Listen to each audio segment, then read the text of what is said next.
The steps to the church were built in the 18th century in three stages. There used to be another church in a Baroque style, but it was demolished in the building of the third stage. The new church was built in the neoclassical style. When you reach the top, you can't help but gaze in wonder at the sight of the valley below you. You can get up there in three ways. By car is the easiest, or take the stairs, which is the hardest, and you can also take a funicular.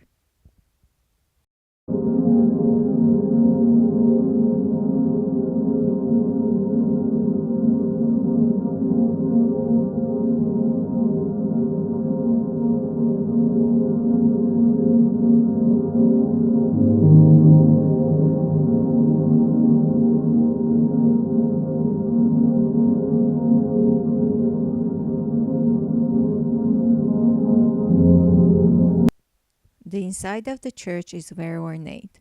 The colors and some of the design do remind you of classicism, but the amount of decoration feels more like Baroque. It's not very big on the inside and is laid out in the usual cross pattern with the main altar in the back. It depicts Jesus on the cross with the two other crucified men, some followers, and Roman soldiers.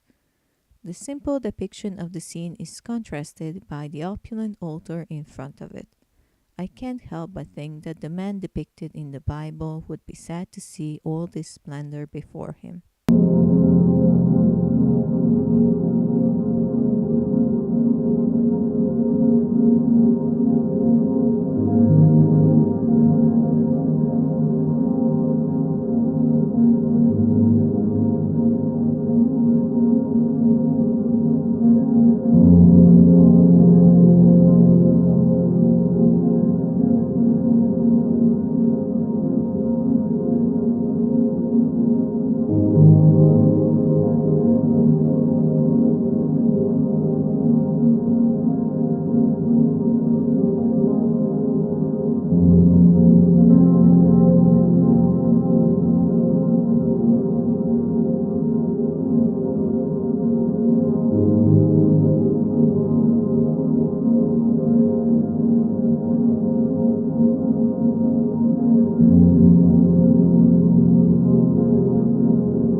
Behind the church, there is a park.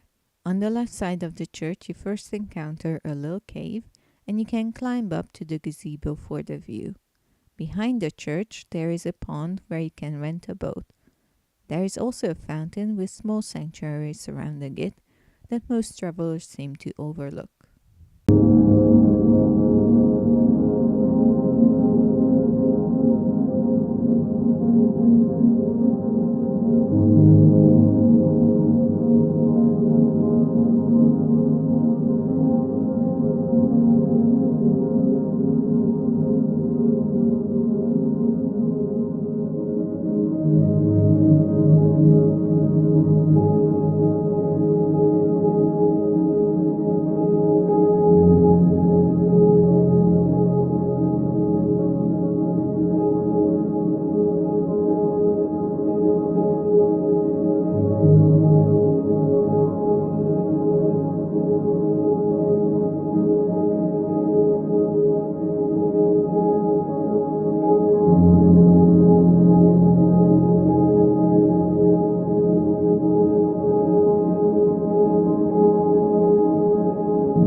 This is one of the most visited Marian shrines in Portugal.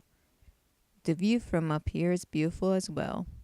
The church itself was built in the neoclassical style in the 19th century, but the inside isn't as ornate as Bom Jesus. And it's a lot darker as well.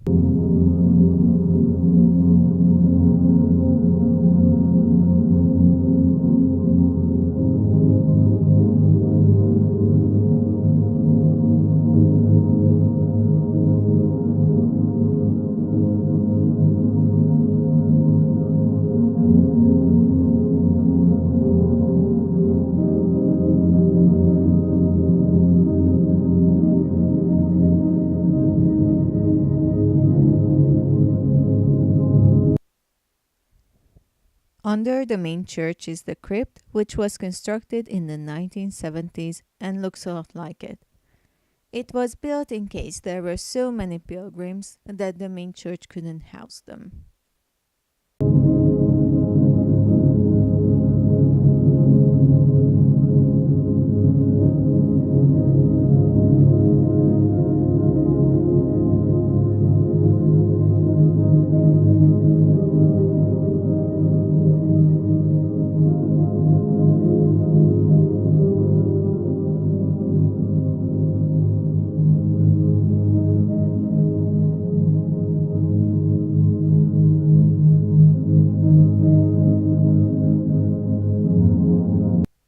The church was built in the 18th century in the Baroque style.